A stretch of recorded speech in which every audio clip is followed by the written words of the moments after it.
boy Noble has to say about this whole situation with the time traveling stuff. Even the Blizzard to do some time traveling N'Zoth returnage. Brought to you in collaboration with wowhead.com. Hello everyone! Just as a heads up, in this video we're going to be talking about the Whispers of N'Zoth and what they might mean for the story. That also means that we're going to be talking about all the story that's available within Dragonflight right now, including all of the renowned campaigns. Say that you still need to do them yourself and you don't want to be spoiled. Then be warned, spoilers ahead. As we party in tail dresses, the storyline has us help out the Bronze Dragonflight, as they're dealing with an attack from the Infinite Dragonflight. This resulted in Chromie and Eternus tumbling through time. Running after them, we go further and further back, all the way back to the days of the Black Empire, the days in which the old gods ruled the world of Azeroth. Although in this specific moment, they're still very much fighting for dominance of the planet with the Elemental Lords, who in turn would lose the fight and become enslaved. For a while, it would be the old gods to dominate the planet, until the arrival of the Pantheon. The Titans were going across the universe, trying to wake up more of their kind, bringing order to the planets, to the universe as they went along. The old gods would lose their war against the Titans and the Keepers. Their enslaved elemental lords were sent off into their own newly created elemental planes. With the elements that were left behind, they evolved into what we call the Proto-Dragons, while the old gods were locked away in subterranean prisons. This is the history known to us, and yet we should be careful, as the information provided by the Titans about these days are supposedly not true. We found a journal within the Urman Revamp dungeon which reads, "All historical records documenting the advancements of the Black Empire are to be purged. Paint that age as one of chaos and misery, a pernicious blight that we keepers eradicated. With the old gods locked to confinement, there should be no evidence available to contradict our assertions. Surely, if you care for these mortals, you would not wish to see them led astray into darkness." Where did you find That's this book? What the Edicts of the Prime designate, volume 742 tells us. That's not the subject for today, though. Today, we're going to be talking about some of the whispers that have thrown at us while being in this time period, while being back in the days of the Black Empire. We got whispers from an observing Cthulhu, Your friends will abandon you. a maddening Yogg-Saron, and piercing Y'Shaarj. Your allies will leave you behind. Not any new material, these whispers have been thrown out before. But then there's the knowing presence of N'Zoth. I know you. What you were. What you will yet be. Bam. Deeper its roots will reach, welcoming our embrace. Azeroth? With many eyes, they will see again. They will drink and be uplifted. Kool-Aid. Will follow him to the deep places. The dark waters will flow in his way. Follow who? Her dreams sing beneath the surface. Our dreams, Oh, that's Azeroth, right? our song. The possibilities are endless when it comes to these whispers. The void deals in 1,000 truths after all, so per usual, all I can give you is my take on things. Maybe offer some insight with some extra lore attached. By all means, let me know what you're thinking as well. I know you, what you were, what you will yet be. It's not cryptic, but it does say a lot. N'Zoth the Knower recognizes us. We're here in the past, some of us perhaps still sporting his gift, others merely touched and glanced afterwards. And by gazing upon us, he can see what came before, and even what will be. Now, I'm not sure if that necessarily changes anything of the story told so far. I don't know if that's the point of this whisper. Rather, I'd say the point that would be that his whispers not only apply to the past, where he is in right now, but that he can also apply to the future. The future he has not witnessed yet. The future that not even we ourselves have gone through yet. say that it is about him knowing us even back when, knowing that by the time we confront him within Nyalotha, and he would know full well that he would lose, that could imply that he didn't lose. Rather, he's playing one of the 1,000 possibilities in which the Void would still come out on top. On top of that, we do have time travel going on, the possibility of the timeline not changing from our point of view, but there's just a whole bunch of headache waiting to happen. So this line, I would say that either it opens up the possibility for our N'Zoth to whisper about things that are yet to come, or perhaps he did know more than he let on during a confrontation, and he didn't actually lose anything. My vision shall be made. I mean, that's kind of obvious, right? Like, I think this is Blizzard's way of just getting the N'Zoth back in the game. That's it, right? Like, this is how you bring back the N'Zoth. Time travel. Yeah, dude, this is exactly Endgame. We're literally witnessing Endgame, where, like, Thanos does the whole thing where he sees, like, Nebula's future, and then he can determine what happened, right? Like, you know, it's literally Endgame. Like, if you're in N'Zoth, right, and you see us traveling in the past, and you look at us and we're like, wait, what's N'Zoth going to think? Wait a second. If you guys are still here and you're from the future, that means we haven't done our job yet as old gods, right? Because there's still other beings that we would not consider our own still hanging around. Right? Azeroth assemble.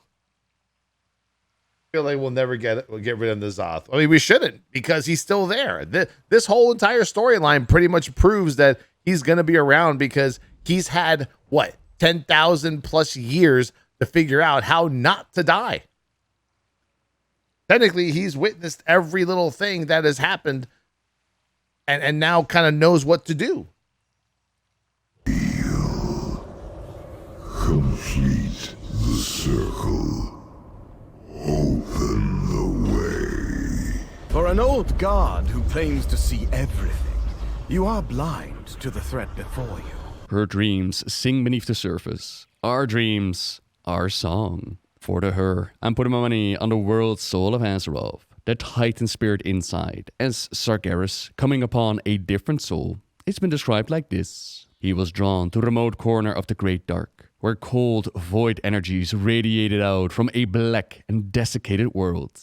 There, Sargeras found enormous beings he had never seen, festering across the world's surface. These were the old gods, and they had emmed themselves in the world and shrouded it in a veil of void energies. What sword? With growing hotter, Sargeras realized that this was not just any world. He heard the world's soul dreaming within its core, but these were not the joyous dreams Sargeras recognized from other world souls.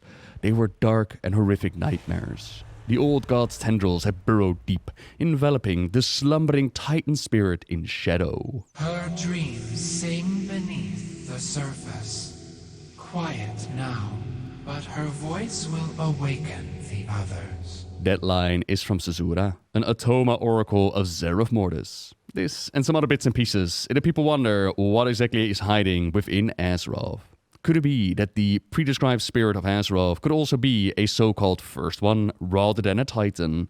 Well, again, in the world of speculation, anything goes, but a lot of sources would have to be wrong about what they've spoken with. Think, for example, a Magni Bronzebeard, or how the blood of Argus works similarly to the blood of Azeroth, which was called Azerite. There are a lot of sources that describe her as a Titan. But again, retcons are not impossible. False information has been given out. We also have the description of the time when Agramar found Azeroth.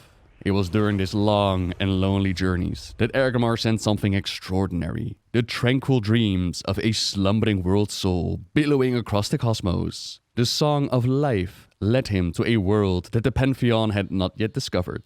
A world that would lay the name Azeroth. Nestled within the world's core was one of Agramar's kin. One far more powerful than any yet encountered.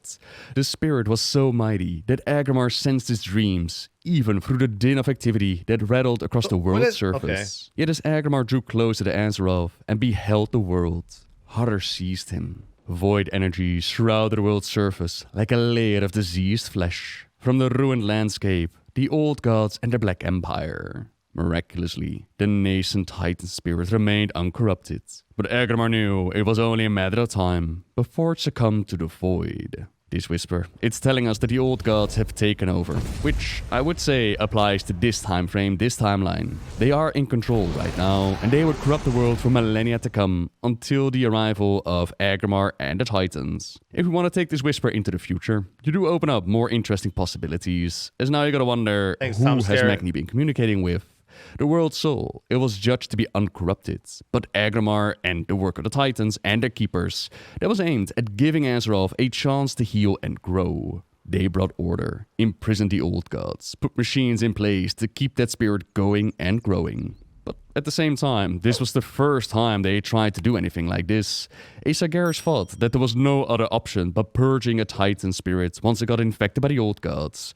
Perhaps Sargeras was right all along and the Pantheon was wrong. Perhaps there was no saving this spirit after all. Then the part about her dreams. The origin of the domain, known as the Emerald Dream, is a bit vague. Some say that Keeper Freya wove the Emerald Dream into being from nothing. Others claim that this strange place had always existed in some form, a dream born from Azeroth's slumbering world soul. It is said that Freya tapped into this realm, molded what would become known as the Emerald Dream, as a way to commune with the nascent Titan. Their dream, their song. The old gods connected to the Emerald Dream, and the domain has been given apart in the story of Dragonflight. We've seen the Primalist on the attack, trying to get in there, find the seed hidden by Malfurion and Tyrande. Ystera has come back from the Shadowlands through the Emerald Dream, with Malfurion taking her place in Arnaweald. Marifra must step out of the shadows of her wing, find her place as leader of the Green Dragonflight. This is a pretty cool I love the cutscene. storylines that are connected to the Emerald Dream. What is it, my love?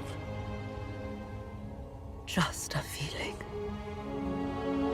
that this time will be different. Deeper its roots will reach, welcoming our embrace. I've been trying to link this whisper. I don't know, man. I think Azeroth has been corrupted now forever. And here's another thing that'll fucking, whistle your ass is if you look at it from this whole time travel standpoint, right? Now that N'Zoth and all the other old gods know what happens in the future, now they even have more time to figure out how to fuck with Azeroth and how they probably already have been doing it. Right? Like us going back in time, maybe when we come back out of this future, Azeroth's already corrupted. We just don't know it yet. Right? And maybe like Azeroth triggers like, the unlocking of like all the void shit in Azeroth or something like that. I don't know. I think that entire temporal conflux questline kind of fucked up a lot of shit. Like a lot of shit. To the Black Empire time period, but I can't really think of roots reaching down and welcoming their embrace. Perhaps once Galagrond was slain, that has been seeping into the ground. I don't really know, but there are other examples later that fit. The Dragon Isles have been shut down for a while because of the world sundering. This happened due to the Night Elves messing around with the Well of Eternity. The War of the Ancients played out, the land sundered apart, and Illidan made a brand new well. To cover that one up, to hide its powers away, the Aspects planted the world tree Nordersil, and from the boughs of Nordersil, they started to plant all these little, happy little world trees across the surface of Azeroth. One of them was planted in Northrend, and it touched Yogg-Saron's prison, which caused the Emerald Nightmare to happen, but that storyline seemingly played out already. Why have N'Zoth repeat this again? Why have it touched upon again? Unless the Whisper's purpose is to just show that he's able to predict the future. Now, if we draw the Whisper into the current storyline, then another example is easily found. But I'm hard-pressed to actually believe this. Surely they would have messed with the Night Elves again, right? Surely this time will actually be different. Double How genocide. would it even fit, considering that the old gods are seemingly cleansed of the world of Azeroth, and they're sent back to the domain of the void. I'm really curious, and this is the one Whisper that I couldn't really find a good answer for. Perhaps you have any ideas? With many eyes they will see again. They will drink and be uplifted. We were discussing what would make for a good end-boss fight for Dragonflight. Many of the fingers pointed towards the one and only Galagrond. A Boring. proto-dragon that mutated in the days before dragons were even a thing. Boring. The being that united our original future aspects together. Bring on with Keeper Chromatus. Tyr. A creature that grew many eyes, but why exactly? Why did Galagrond mutate and become such a problem? Well, that was because of the old god Yogg-Saron, but also a bit because of Keeper Tyr. You've probably ran the Halls of Effusion a couple of times now. Deep beneath Tyrhold, this structure was built upon an ancient wellspring. the waters of which were channeled by Keeper Tyr to feed the life pools of the red Dragonflight. Khajiit the Unyielding seethes with hatred for Keeper Tyr for tampering with the ancient wellspring beneath Tyrhold. Waters that once flowed with the eternal essence of Azeroth. They've been polluted by Order magic. Khajiit would see the world freed from the malignant legacy of the Titans at any cost. And to complement all of this, here's a report sent by Tyr to Keeper Loken. Brother Loken, as you requested, I offer the following report on the progress towards our objectives. I'm pleased to say that the halls of infusion are now operational, though the work of imbuing Order magic into the wellspring is only beginning. I remain optimistic that the process will prove effective. Already, we're detecting reduced levels of contamination. I hope your investigation into how Yogg-Saron compromised these living waters will yield answers. In the meantime, we can be assured that the evolution of another Galagrond will not be triggered by consuming unfiltered water. Once purification is Drinking the complete, Kool-Aid, an additional bro. benefit will be found in offering the infused water to dragonkind. By ingesting the water, or causing the X to absorb its effects, it should be possible to keep even the most willful dragon aligned with the Titan's philosophies. Our efforts to bring the proto-dragons in line have faced resistance, but I don't know, man. Anyone else not like Galakron? I don't know. The Galakron story is kind of cool. I'd rather see Chromatus. I'd rather see a fucking crazy Frankenstein mutated 5-aspect powered up primalist dragon. That's what I want to fucking see, bro. And you know he's still around. He's still somewhere, right? Because they said that, in the Aspects book, they just contained him. They couldn't actually pierce his armor or do anything. They had to, fucking rune spell his ass into, some fucking place. I mean, isn't Galakron dead? What are we going to do now? Bring in the cultist, the Twilight cultist back to summon him again or something? I don't know. I'm formulating a strategy to speed the process along. Construction of the facility atop the halls of infusion. Just make Iridikron the big bad? He's not a big bad, though. Designated He's just a soldier. I must reluctantly report that the dragons have taken a call on the structure by the name Tyrhold. I'll do my best to ensure our Titan Forge workforce does not also adapt this embarrassing pseudonym, but as of late, they seem to be expressing more and more opinions of their own. In closing, let me underscore once again how fervently I disagree with the assertions of Prime Designate Odin concerning the unsuitability of the dragon aspects. I have every confidence that they will prove fervent allies in our shared goals of keeping the world structured and disciplined. Ever your friends, Keeper Tyr.